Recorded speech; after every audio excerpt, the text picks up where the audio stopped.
یه لحظه وایسا، رد نکن. میخوام چند سوال ازت بپرسم. فقط هرچی پرسیدم باید بگی نه. خیلی خوب، شروع میکنیم. خوشحالی؟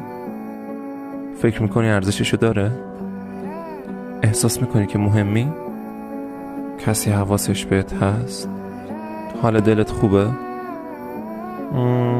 یه چیزی بگم بخندی؟ آها، اوکی. خب حالا میخوام ازت بپرسم که میخوای تسلیم بشی؟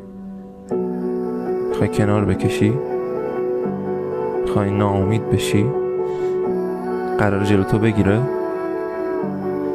آره، منم همین فکر رو میکنم. بهت افتخار میکنم. میدونم که از پسش برمیای. روزای خوب در انتظار تو هم.